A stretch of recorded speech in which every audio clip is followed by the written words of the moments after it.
প্রধান বক্তার আলোচনা নিয়ে আসেন বাংলাদেশ ইসলামী ছাত্র শিবিরের সংগ্রামী সেক্রেটারি জেনারেল, জুলাই আন্দোলনের সামনের সারির নায়ক, আমাদের সকলের প্রিয় ছাত্রনেতা জনাব সিকবাতুল্লাহ সিকবা। আমাদের প্রধান বক্তার আলোচনা নিয়ে আসছেন সিকবাতুল্লাহ সিকবা।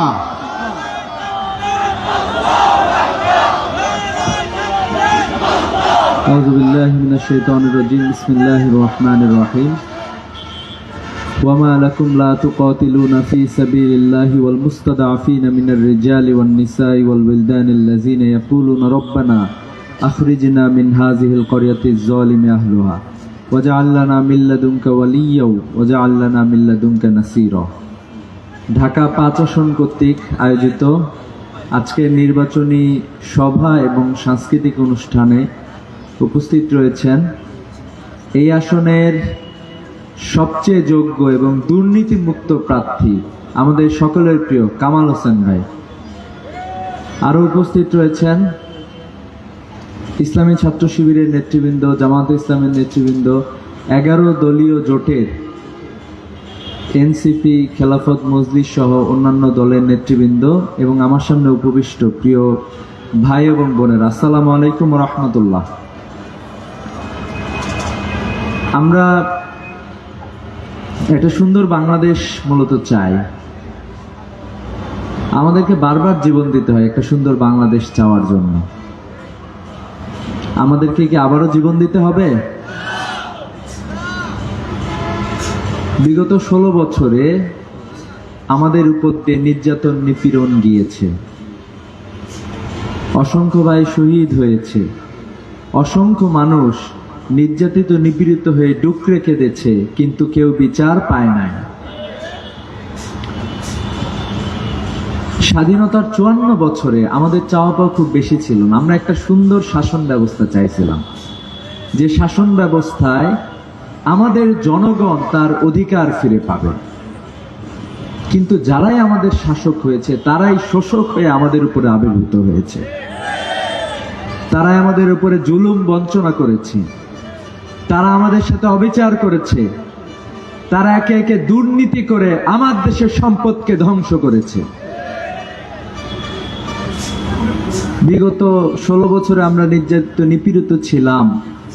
আমাদের ছোট্ট চাওয়া পাওয়া ছিল, আমরা যারা তরুণ ছিলাম, যারা শিক্ষার্থী ছিলাম, যে আমরা পড়াশোনা করে একটা ভালো জায়গায় চান্স পাবো, পড়াশোনা শেষ করে আমরা একটা ভালো চাকরি পাবো, চাকরিটা হইতে হবে আমার মেধা অনুযায়ী। কিন্তু আমরা দেখলাম যে মেধার জায়গায় কোটায় বরং বেশি করে বাড়িয়ে দেওয়া হয়েছে। মেধা হলো 40% আর কোটা হলো 56%। এভাবে আমাদের দেশটা চলতেছিল। কিন্তু আমরা যখন বিশ্ববিদ্যালয়গুলোতে কারা যায়, আমার দেশের তরুণরাই তো যায়। দেখবেন যে বিশ্ববিদ্যালয়ে যারা পড়াশোনা করে তাদের বাবা অধিকাংশ দেখা যায় গ্রাম থেকে আসা কৃষক ফ্যামিলির সন্তান অথবা মধ্যবিত্ত ফ্যামিলির সন্তান। তার বাবা ছোট ব্যবসা করে অথবা স্কুল কলেজের শিক্ষক। এই জাতীয় মানুষদের সন্তানেরা মূলত বিশ্ববিদ্যালয়গুলোতে যায়। আমরা আমাদের অধিকার চাইছিলাম। শহীদ আবু সাইদ বলেছিল, আমাদেরকে আমাদের অধিকার ফিরিয়ে দাও। তারা আমাদের উপরে বুলেট চালিয়েছিল। শহীদ আবু সাইদ 2 হাত উঁচু করে বুলেটের সামনে দাঁড়িয়ে গিয়েছিল। তারা ভেবেছিল একজন শহীদ আবু সাইদকে হত্যা করে আমাদের মুক্তির আন্দোলনকে নিশ্চিহ্ন করে দেবে। তারা কি এটা পেরেছিল? আমরা দেখেছি শহীদ আবু সাইদ হত্যা হওয়ার পরে অসংখ্য শহীদ আবু সাইদ ঢাকা সহ পুরা বাংলাদেশের আনাচে কানাচে নেমে গিয়েছিল। আমাদেরকে গুলি করা হয়েছিল। এই ঢাকা দক্ষিণ যেটা আছে, চিটাগাং রোড থেকে শুরু করে একবারে যাত্রাবাড়ি পর্যন্ত মানুষ রাস্তায় নেমে এসেছিল। আমাদের উপরে গুলি চালিয়ে আমাদেরকে দমন করা চেষ্টা করা হয়েছিল। আমাদেরকে কি দমন করতে পেরেছিল? আমরা ভাবলাম এত জীবনের বিনিময়ে ঢাকা শহরে সবচেয়ে বেশি কঠিন আন্দোলন হয়েছিল এই যাত্রাবাড়ি, এই রাজপথে। আমরা ভেবেছিলাম একের পর এক মানুষ হত্যা করেছে, আমাদেরকে ফিরায় রাখতে পারে না। ছাত্ররা নেমেছিল, ছাত্রদের সাথে এই এলাকার আপামর জনতা, আমাদের বোনেরাও আমাদের সাথে নেমে এসেছিল। আমরা যখন নেমে এসেছিলাম তখন পুরা রাষ্ট্রযন্ত্র, পুলিশ প্রশাসন, গোয়েন্দা সংস্থাকে শুরু করে সকল ইনস্টিটিউটকে ব্যবহার করেও আমাদের আন্দোলনকে তারা দমন করতে পারে নাই। আমরা ভেবেছিলাম আমরা মনে হয় একটি সুন্দর বাংলাদেশে প্রবেশ করলাম, কিন্তু কয়েকদিনের মাথায় আমাদের স্বপ্ন ভঙ্গ হয়ে গেল।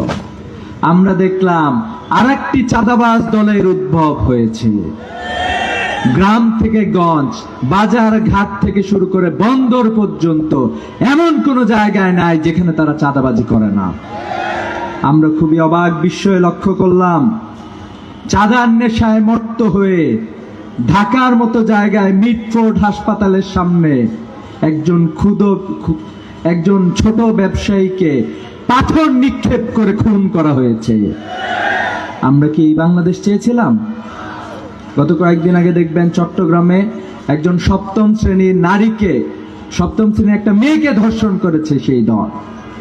তার আগের দিন গাজীপুরে একজন হিন্দু নারীকে খুন করা হয়েছে চাঁদার দাবিতে। এভাবে করে আমাদের চলতেছে। আমরা কি এজন্যই জীবন দিয়েছিলাম? আমাদের জীবনের কি কোনো মূল্য নাই? আমরা দেখতেছি কি উদ্ভট কার্যক্রম তারা শুরু করেছে। 231 জন মানুষ অলরেডি তারা খুন করে ফেলছে। অধিকাংশই তারা লড়াই করে তারা মানুষদেরকে মেরেছে। একটা দলের কাছে যখন তার দলের কর্মীরাই নিরাপদ না, সেই দলের কাছে কি বাংলাদেশ নিরাপদ হতে পারে? সেই দলের কাছে অবশ্যই বাংলাদেশ নিরাপদ হতে পারে না। পক্ষান্তরে আমরা দেখছি বাংলাদেশপন্থী আর একটা শক্তির উত্থান হয়েছে।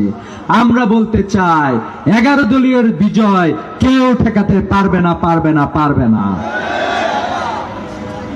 আমরা নতুন এক বাংলাদেশ প্রত্যাশা করি, যেই বাংলাদেশে আমাদের তরুণরা তাদের যোগ্যতা নিয়ে বেড়ে উঠবে।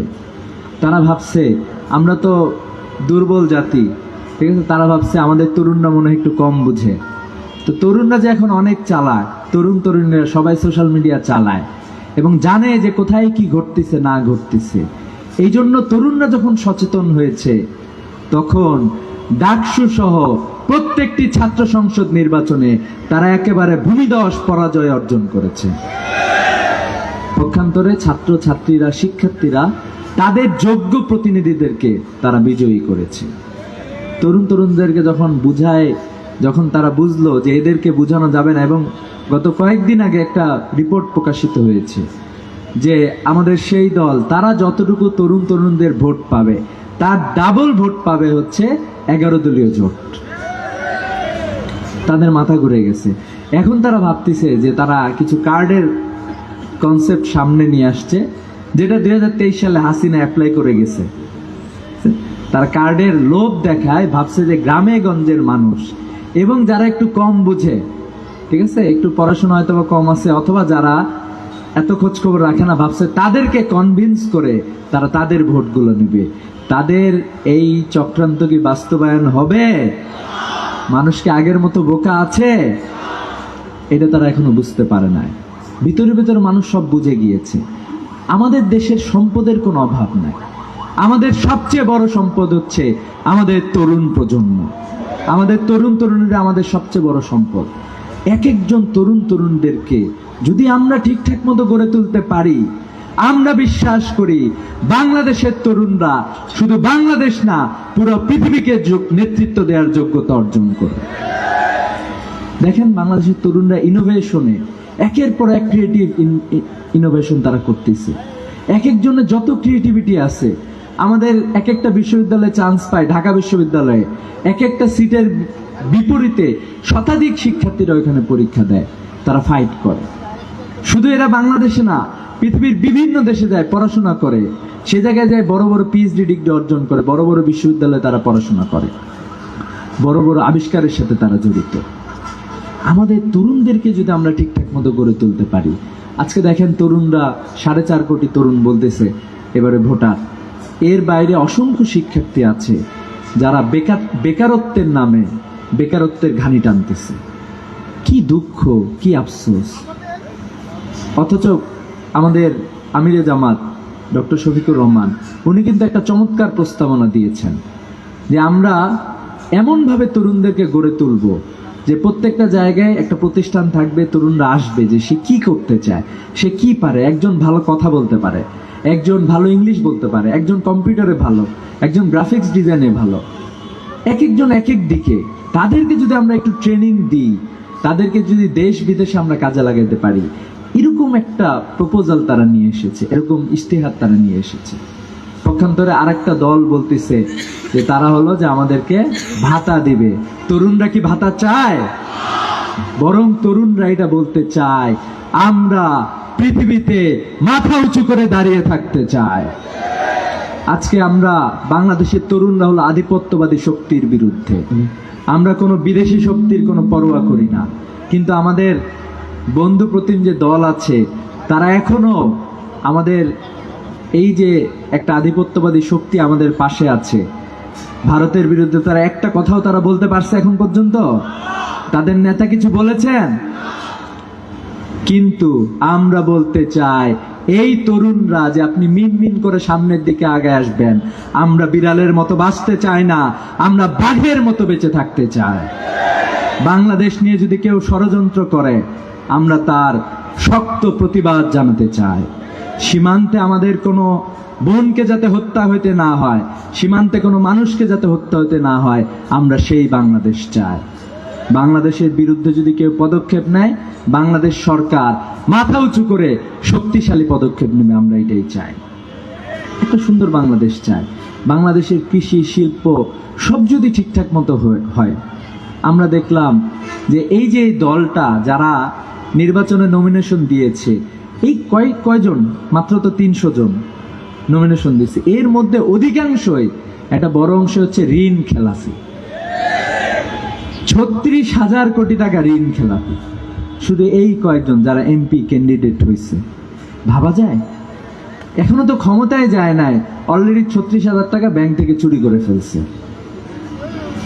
এরপরে বাংলাদেশে বাজেট যা আছে, বাংলাদেশের বাজেট প্রায় 8 লক্ষ কোটি টাকা, 7,90,000 কোটি টাকা। এর মধ্যে ঋণ খেলাপি হলো বাংলাদেশ সরকারের, বাংলাদেশ ব্যাংকের তথ্য মতে 6,36,000 কোটি টাকা। এই হলো আমাদের দেশের অবস্থা। এই যে আপনারা চুরি বাটপারি করেছেন, এই চুরি বাটপারি যদি আপনারা ছেড়ে দিতে পারেন, বাংলাদেশ সামনের দিকে এগিয়ে যাবে ইনশাআল্লাহ। তো এই জন্য আমরা একটি সুন্দর বাংলাদেশ চাই। আমরা দেখতে পাচ্ছি কিছু কিছু জায়গায় ষড়যন্ত্র চলতেছে। তারা যখন বুঝতে পেরেছে জনগণের কাছে ভোট নিয়ে ক্ষমতায় যেতে পারবে না, এখন তারা নানাভাবে নানা ধরনের চক্রান্ত শুরু করতেছে, ভয়ভীতি দেখাচ্ছে বিভিন্ন জায়গায়। আমরা কি ভয় পাই? জুলাইয়ের যোদ্ধারা ভয় পায়? জুলাইয়ের যোদ্ধারা ঘোষণা দিতে চায়, যদি কেউ ভোট, আমাদের ভোটের অধিকারকে খর্ব করতে আসে, আবারও জুলাই যোদ্ধারা জেগে উঠবে, আবারও 5ই আগস্ট হবে ইনশাআল্লাহ। এজন্য আমরা সবাই প্রস্তুত আছি। আমাদের যিনি প্রার্থী হয়েছেন কামাল ভাই, আপনারা সবাই তাকে খুব ভালোভাবে চিনেন। উনি এই জনগণের কাছে উনি গিয়েছেন, সবার কাছে। উনি সবার সাথেই থাকবেন ইনশাআল্লাহ। কামাল ভাই, আপনারা কি তাকে কখনো দেখেছেন 1 পয়সাও তার দুর্নীতির কোনো অভিযোগ আছে? কোন দোকান থেকে 1 পয়সা চাঁদাবাজি করেছেন? কারো উপরে কোনো অবিচার করেছেন? একটা দেশে যখন এরকম সুন্দর মানুষগুলো যখন সে দেশের শাসক হবে, যারা ভয় করবে জনগণের টাকা নেয়াকে, যারা আগুন নেয়ার সমতুল্য মনে করবে, তারা যদি ক্ষমতা যায়, বাংলাদেশে পরিবর্তন হইতে বাধ্য ইনশাআল্লাহ। তো এই জন্য কামাল ভাই ইনশাআল্লাহ আগামী 12 তারিখে বাংলাদেশে নতুন এক সূর্যের উদয় হবে ইনশাআল্লাহ। কামাল ভাই সংসদে যাবে এবং আমরা সরকার গঠন করব ইনশাআল্লাহ। আগামী 12 তারিখের যে লড়াই আছে, সে লড়াইয়ে অংশগ্রহণ করতে ঢাকা 5 আসনের আমরা যারা আছি, আমরা কি প্রস্তুত আছি ইনশাআল্লাহ? নারে তাকবীর, নারে তাকবীর। তোমার আমার মার্কা, তোমার আমার মার্কা, ইনসাফের মার্কা, বিনা ঢাকা, গোলামি না আজাদি। আসসালামু আলাইকুম।